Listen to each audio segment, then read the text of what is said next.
Hey guys, Colton here at Preferred Physical Therapy, where we help those 40 and above stay active and independent, live free from painkillers, and avoid surgery. This month we've been talking about the hips, and I have the awesome opportunity to talk about hip flexor tightness, and particularly more the psoas tightness and how to kind of help release that.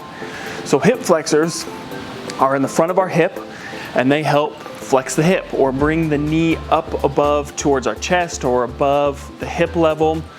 They also help us be able to walk upstairs. They help us be able to walk, run. A lot of the times we don't think about is that it also really is involved with our squats or getting in and out of a chair. When we do sit for long periods of time, that hip flexor becomes increasingly tight. This happens for people who work at a desk or just drive constantly to work, who are in a chair position or sitting for long periods of time. And when that happens, it becomes really, really tight, making our back come forward, which then puts a lot of load and increased pain into our back, which can cause back pain, and nobody likes back pain. So I'm going to show you a couple of ways to release the hip flexors and that psoas muscle to help reduce some of the tension and improve your mobility and kind of overall quality of life. If we find our hip bone right here, we're going to find that hip muscle, that hip flexor muscle, which is part of the iliopsoas, the TFL, and some other muscles like the rectus femoris and the sartorius. They're going to be right in through here as well.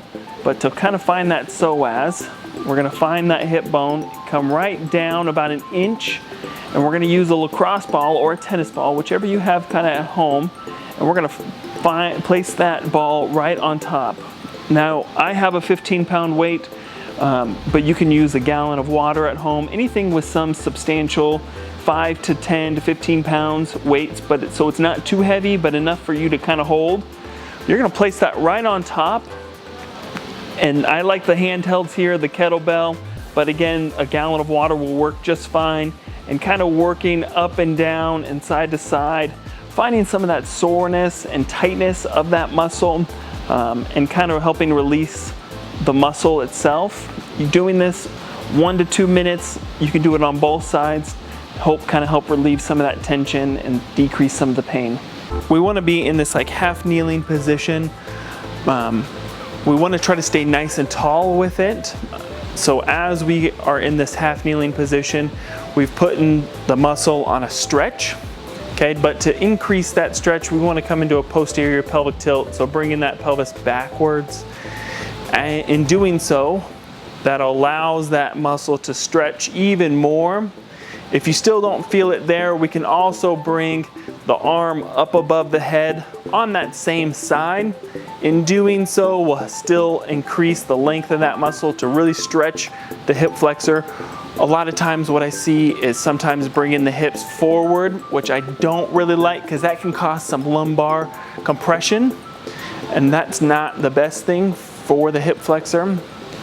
So we want to try to be in through here, holding about 15 to 30 seconds, doing that 2 to 3 times on each side. Thanks guys for watching my video there. I hope it really helps reduce some of that tension in the hip flexors and get you up and out of a chair easier, as well as having less pain when driving or sitting in a chair. Check out our blog posts and all our other videos, and have a great day, guys.